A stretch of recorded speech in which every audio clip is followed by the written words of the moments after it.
suppose we have a vector function that looks like this, okay? This is my R vector of t. And we know what vector function is. It's a parametric equation, okay? And then there is somewhere like x, y, z right here, right? So it's really a position vector that's running from this origin to, let's say, somewhere here, like that. I'm going to put it in blue. And then also say that is R1 or something. You know what I'm saying? Let's call this thing R1. And then a little bit, 1 second later, or whatever, that half a second later, 0.1 second later, say that is a vector. I'm going to exaggerate it a little bit. So that is R2. So then this thing moves along, right? That's what vector function is. So far, so good. Now I want you to see what delta R looks like. That is a very important picture. Delta R. Okay, that didn't work. Really? Let's try that again. Delta R.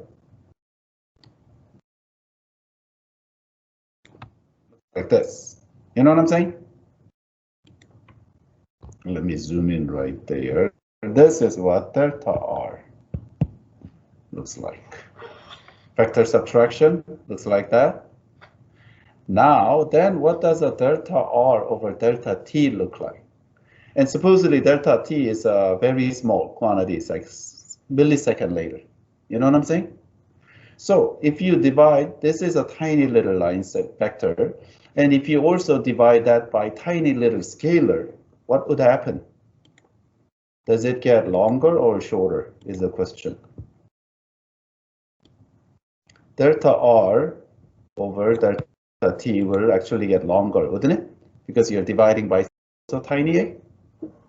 So this is what delta R over delta T looks like. You with me?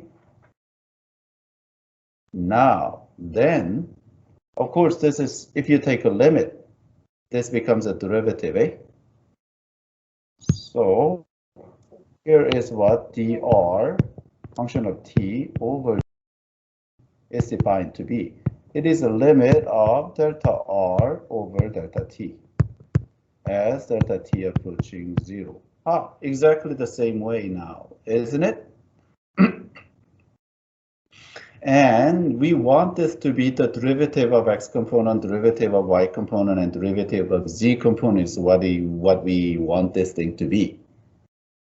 Can life be that easy and simple? Okay, and by the way, can you guess what this thing looks like and what this thing is supposed to be physically?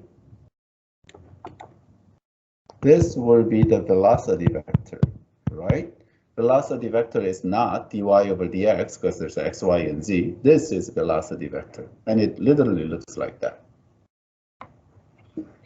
And let's find out, right? That this is a limit of delta t approaching 0 of, you divide all 3 x, y, z with delta t. You know what I'm saying?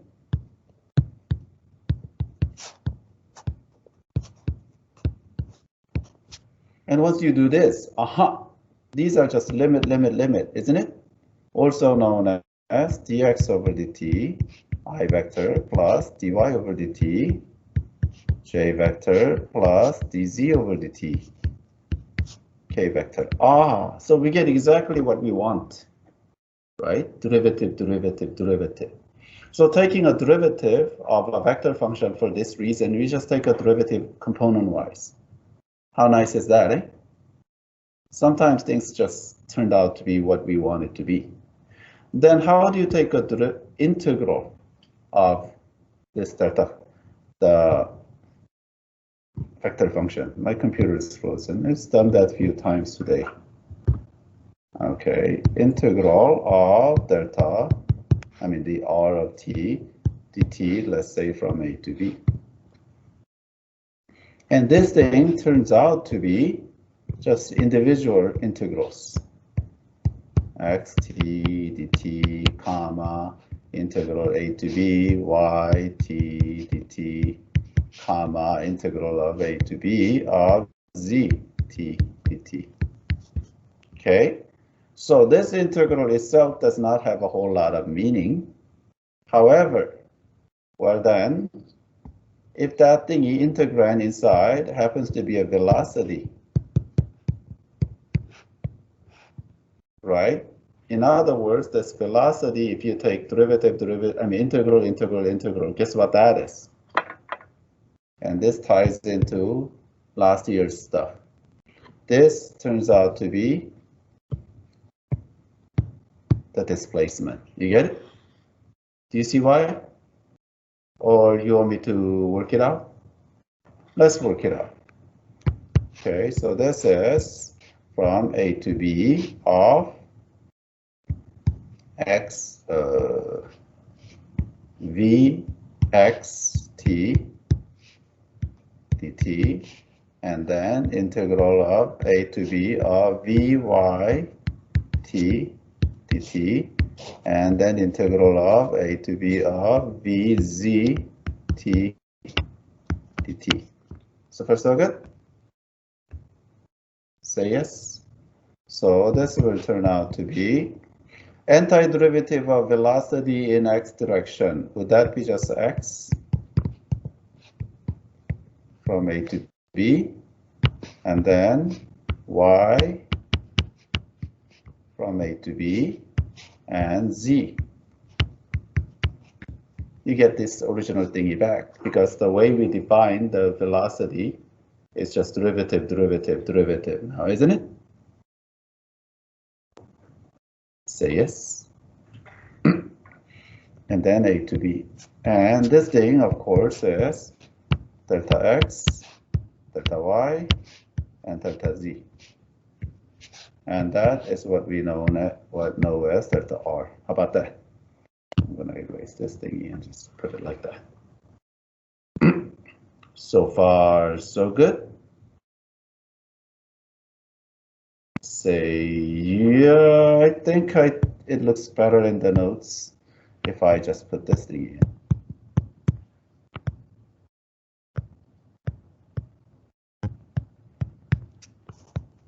Maybe you understand this thing better this way.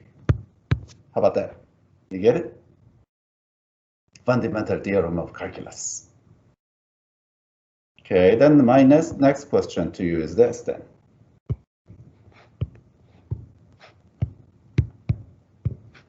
What is this thingy?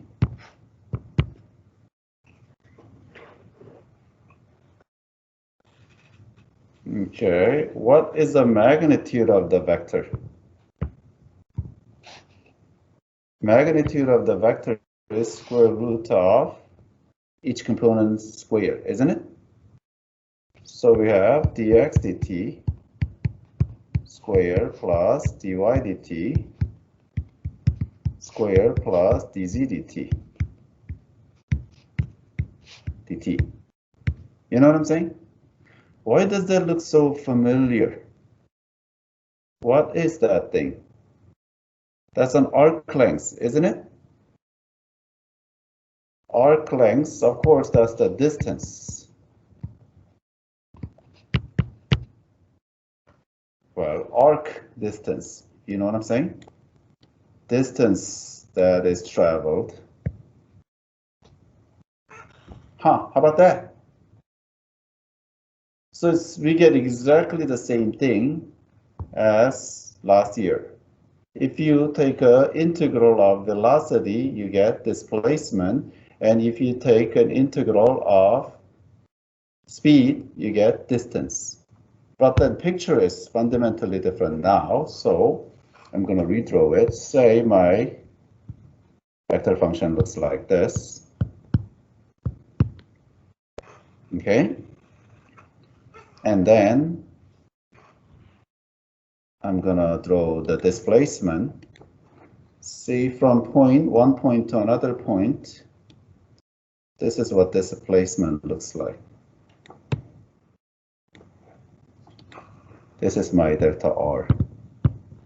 You get it? It jumps from here to here.